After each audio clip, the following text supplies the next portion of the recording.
Mikili Live. C'est un réel plaisir, mesdames, messieurs, de vous retrouver encore une fois de plus connecté sur votre site www.congomikililive.com.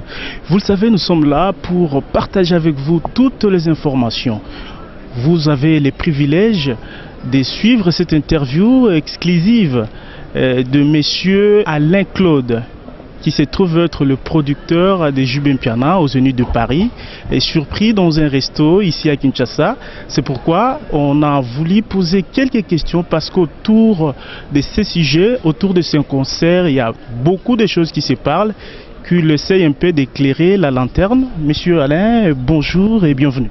Bonjour à tous, bonjour déjà à toute la population congolaise qui nous suit à travers le monde. C'est un réel plaisir d'être avec vous aujourd'hui. Monsieur Alain Claude, il y a trop de suspense autour de ce concert, autour de cette production de 21 décembre 2013 au Zénith de Paris.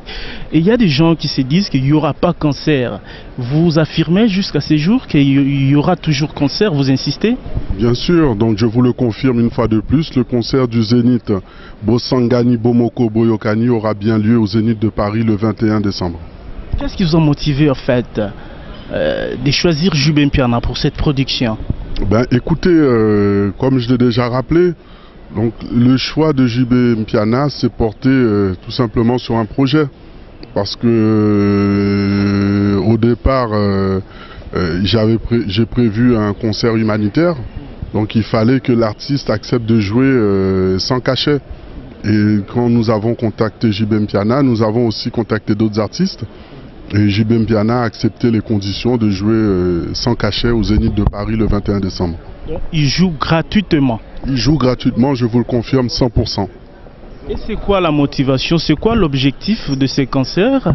Oui, concert humanitaire, mais en fait, qu'est-ce que vous allez faire après avoir récolté l'argent que les gens vont payer? Vous allez faire quoi en fait? Ben, écoutez, pour répondre à votre première question, il y a deux buts dans ce concert.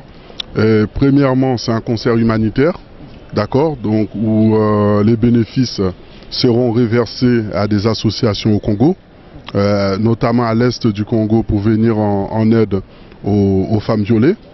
Donc il y aura également une aide qui sera attribuée à un orphelinat Notre-Dame des Liesses à Kinshasa, et nous voulons aussi venir en aide à l'hôpital Kalembe-Lembe, les femmes qui sont, on va dire, prisonnières dans cet hôpital. Et le deuxième but de ce concert, l'idée c'est de rassembler. C'est de rassembler parce que aujourd'hui... Rassembler qui exactement? Rassembler la communauté, la diaspora et nos frères qui sont ici au Congo. C'est-à-dire qu'aujourd'hui il y a une division, il y a une séparation. C'est sans rappeler un peu cette situation qui est un peu tendue en Europe. Donc le but aussi de ce concert, c'est que ce concert ait un but de paix. Que tout le monde se retrouve dans la paix, qu'il y ait une réconciliation. Il y a trop de gens qui croient que vous êtes en connivence avec les gouvernements congolais, qui d'ailleurs estiment que c'est le gouvernement qui vous a disposé des sous afin de produire Jubé Mpiana. Vous pouvez affirmer ou infirmer cette thèse-là? Non, j'infirme. Moi, personnellement, je n'ai aucun contact, aucune relation avec le gouvernement congolais. Donc aujourd'hui je suis à Kinshasa, justement c'est pour vous rappeler que ce concert est prévu au Zénith de Paris. Il y aura une retransmission du concert en live. Donc là je suis venu justement à Kinshasa pour rentrer en contact avec des chaînes de télé qui sont en mesure de retransmettre ce concert. Donc si j'étais financé, j'allais pas me donner autant de mal, prendre un billet d'avion, venir au Congo et essayer de trouver des partenaires pour la retransmission de ce concert. Est-ce que vous vivez aussi dans les milieux congolais? Vous maîtrisez bien les couloirs congolais en Europe par exemple, en France? Qu'est-ce que vous voulez? Excusez-moi, j'ai pas compris. Les couloirs... Je veux dire les milieux congolais. Vous côtoyez aussi les Congolais qui vivent par exemple en France? Oui, bien entendu. Vous savez, j'ai grandi en France. Et parmi mes amis, j'ai fréquenté beaucoup de Congolais, donc on se connaît très bien. Et donc et aussi ma femme elle est congolaise. Donc vous maîtrisez les phénomènes combattants? Maîtriser, c'est un grand mot. C'est un grand mot. Donc j'ai pu chercher à connaître les désaccords ou le désamour. Donc je ne connais pas plus que ça les combattants. Vous voyez? Vous avez eu un point de presse en France, je vous ai suivi religieusement.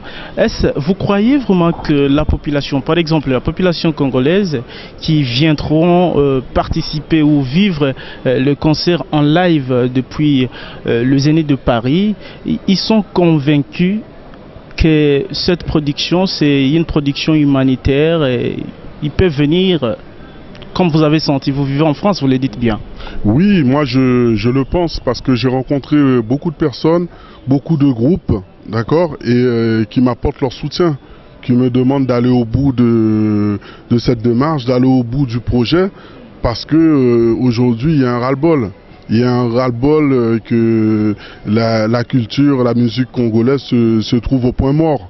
D'accord? Il faut rappeler que la musique congolaise, elle est universelle. Elle est universelle.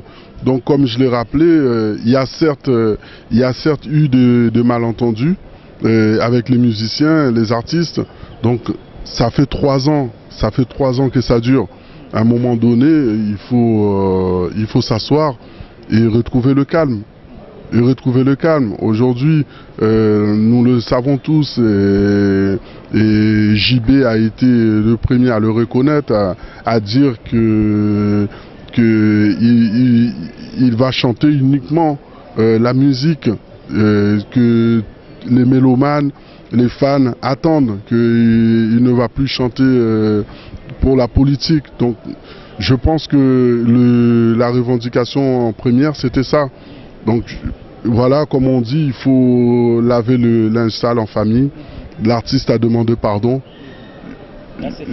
Voilà, donc je pense que ces personnes qui s'opposaient au concert, c'est le moment, je leur adresse aussi un message, c'est le moment d'ouvrir la porte parce que il y a de la division, dans la communauté et ça ne peut pas durer.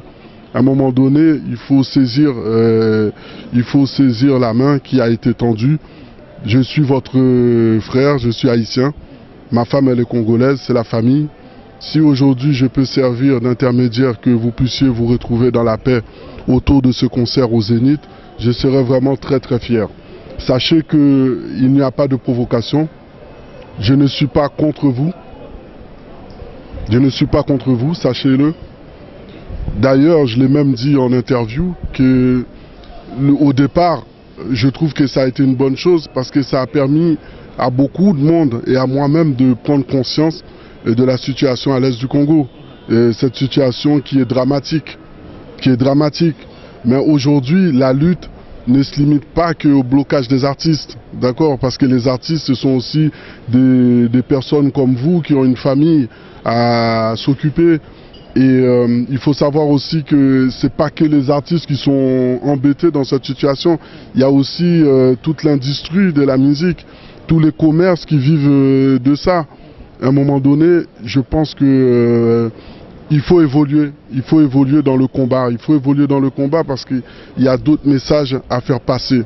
Donc je vous invite tous qu'on se retrouve au Zénith de Paris et qu'on participe à cet événement pour venir en aide à nos frères et sœurs du Congo.